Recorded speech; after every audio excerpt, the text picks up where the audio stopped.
predators. I don't know the individuals, you know what I'm saying, but there's some long-standing names in Michigan prison that everybody done heard of. First off, what's up with y'all? What's up with y'all? Welcome back to Moxy Approved. So this video that I put out about the 3 dead rappers being found in Detroit, it got a little bit more traction than what I expected. It's debatable. Well, I'm just gonna say this. Anytime someone loses their life, I'm not gonna say it's debatable. Anytime someone loses their life, it's a sad thing. But a lot of people online are implying that these guys pretty much got what was coming to them. If you haven't checked out the last video I had on this, please do so. But there was one thing from that video that I noticed about Armani Kelly is that the guy talked a lot. The reason why this was rather odd to me is that he was 38 years old and he did 8 years in jail. You would think by that age and that kind of experience that somebody would have the knowledge. Also, to come find out, this story has got much deeper. I'm gonna play this video from Armani Kelly. And when you listen to this video, this is more proof that he just talks too much. And I don't think no one ever pulled this guy to the side and said, hey man, you need to stop saying certain things. Before I play this clip, please do me a small favor, hit that like button. And if you haven't yet, apply pressure to that subscribe button. Yes, apply pressure to that subscribe button.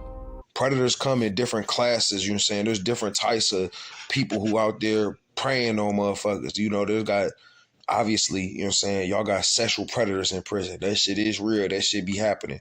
It don't happen to a lot of people, not no more, at least in Michigan prison. For us, it's a lot of homosexuality, you know what I'm saying? Young dudes being more in touch with their motherfucking feminine side, whatever. You know what I'm saying? A lot of motherfuckers coming in gay. So it's not a lot of like taking ass and shit, you know, that shit don't be happening like that, even though it do happen, definitely do. But more than anything, there's financial predators. You know, so they cloak themselves in the idea of being your mans or your homie, and they really trying to get in your pocket.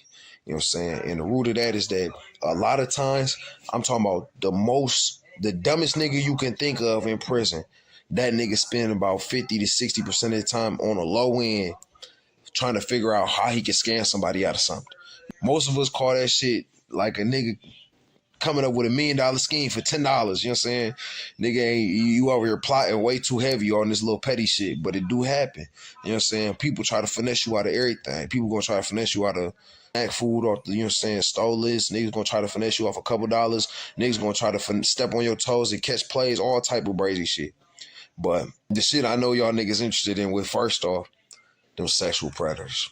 So sexual predators, I don't know the individuals, you know what I'm saying, but there's some long-standing names in Michigan prison that everybody done heard of. First off, nigga Pussycat.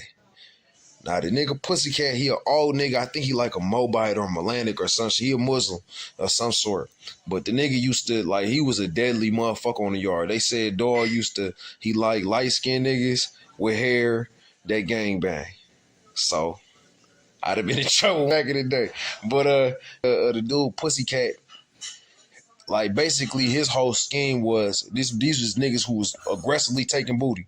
This nigga Pussycat would get you to work out with him and get you all sore, so you really, you know what I'm saying, you can't really do nothing no more, and he'd take the booty. Niggas taking booty on yard. An aggressive predator. Second, it's another nigga named New York. Now, New York go by another name I can't think of, but dog was a weird, cause, and I don't say that disrespectfully, I just say that because that's what we call them niggas. But nigga was a weirdo, like he liked the white boys, but they said like he a big ass dude like 260, 6'3". I know they said a nigga going around knocking white boys out, and then he'll like get them aroused and he'll play the girl. You know what I'm saying? He wanted to be the girl, but he was aggressively taking whatever the fuck he was into. You know what I'm saying? And honestly, they got like these weird niggas where like they do like weird shit, like nigga go hoop without no drawers on. Like you got You got all shorts, you trying to guard, like stick D to niggas, you know what I'm saying? But he really trying to stick D to niggas, you feel me? So you got to be aware of that weird shit, you feel me? And a lot of older Muslim groups, they got that stigma of being homosexual or having homosexual people in their group, you know, and it's a hit and miss. For some of them do, you know what I'm saying? Let's be real about this shit. Some of them niggas is. It's some old gay niggas that's hiding behind that religious service. Nah, you can't really stamp the whole organization as that, but shit happen and niggas talk. So that's how I play out most of the time. But other than that, it's a lot of weird shit though, more than anything. You feel me? Like a lot of niggas who be gang banging. So, well, not a lot of niggas, but there's a good portion of niggas who be gang banging, be super gangsta ass niggas, but then they be in the room with a and that freak shit come out. You out they bag, and you know some niggas kind of struck it off like, oh, I was in the room, dog. I was drunk, ooh. But you know, if anybody in prison to tell you, if you gang banging and you in the room with a, you got to move up out of there. You got to move up out of there today. You know what I'm saying? Catch a refusal lock ticket. Don't stay the night in that bitch. You know what I'm saying? That shit, even if it's not like that, we're gonna put that shit on your name, and that's how you gonna have to deal with that shit. That's just like one level. Our predators in prison. Another layer, which is more common, is these motherfuckers who are like financial predators, and these come in different forms. For us, it's some niggas who will hit you with a play like they got the bag and they trying to do this, that, and the third whoop, and you might see some shit shake. Like, damn, he might have some. Let me cash in. And dog really like, man, get the fuck out the yard, nigga. Get your bitch ass out here, nigga. We ain't getting you shit. Up mag on you. You know what I'm saying? With mag, I mean knife. You know what I'm saying? But up the knife on you, like, man, get the fuck out of here, nigga. We ain't paying you shit. You got to get your bitch ass out. You got to lock up. You can't live here no more. You know what I'm saying? There's niggas who do that shit. You know, them niggas, I was a part of that shit at one time. You feel me? I don't feel good. Well, it don't matter to me one way or another. I was going to lie and say I don't feel good about it, but I ain't give a fuck. Another mentor, like when I first was at St. Louis around killing shit, it's a homie named, he not a homie, but he actually an old school lore nigga, but his name Matthew Macon, a.k.a. Chili Chill, you know what I'm saying? Crazy thing is, the nigga is actually like a serial killer in Lansing, you know, well-known nigga. He's a good nigga, though. They try to put some little weird shit on his name. I would speak against that shit if niggas told it to me, but long story short, real solid nigga. Man, Chili, basically, this nigga Chili like 6'2", like 250. I promise you, this nigga don't got an ounce of fat on him. Nigga out here doing sets of 25s on the pull-ups, do 1,000 push-ups before we even go to big yard. Big nigga. You know what I'm saying? Niggas was spooked of him too. He got 5 nats. You know what I'm saying? 5 natural licenses. You know what I'm saying? The nigga never, ever bumming home. But he a real solid nigga, man. And that nigga gave me a lot of game, like taught me how to make suckers, taught me how to make fudge. He taught me how to make taffy, even though I forgot. You know what I'm saying? No disrespect. But that sucker shit, I made at least about $2,500 throughout my whole bit just selling suckers on yard. You feel me? Ran that bitch up multiple times. He taught me how to jail, you feel me? How to cook up. That nigga taught me all the basics that you need to know going to prison, how to survive. You feel me? How to peep shit, how to move around certain shit, everything. Nigga's a real solid ass nigga. Fucking love that nigga. That's my baby. That whole sexual predator thing, it's a known thing in jail. It's a pretty much cliche thing that's in jail. This whole thing he doing with the online vlogging, this is a common route amongst a lot of felons that get out of jail. It's definitely a way of them getting money. I mean, you can pull up people such as Hassan Campbell and as many others, you know, 050 movement. They all come online and they talk about what they've been through in jail. But there's a big difference between them and Armani Kelly.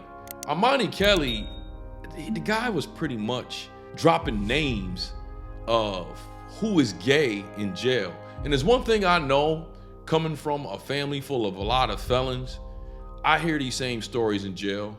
I hear these stories about, you know, people who I thought in the hood, maybe this or that, but then my brothers went to jail and saw, no, these guys was in jail messing with other guys, right? But it is another thing when you going online and you telling the whole world this stuff. So it's easy to see how somebody could get upset at this information. I want to clean somebody's clock out. Unfortunately, Armani Kelly, he has his GoFundMe up, and I ain't gonna lie to y'all, and this is not even no laughing factor. It's nowhere near his goal. And I think that's due to people believing that, you know, these brothers brought it on themselves. Before I get out of here, I'm gonna also talk about Montoya Givens. Some of y'all mentioned this and I had to go research it myself. Montoya Givens is one of the 3 brothers that was also killed and found that day. He has a past to where he was sentenced up to 20 years in prison for carjacking the prominent Detroit pastor, Marvin Winans. Yes, from the Winans family. Marvin Winans, he's the one that gave Whitney Houston her eulogy. So he's a very known prominent member in the gospel music community. I'm gonna leave a link up to this story because this trial, you know, one of the guys that robbed Winans that was with Montoya Givens, he said he had to stop and he just turned around and ran once Winans started talking about Jesus. So, you know, you can put your judgments on that. But either way, I don't have anything else to share about this story.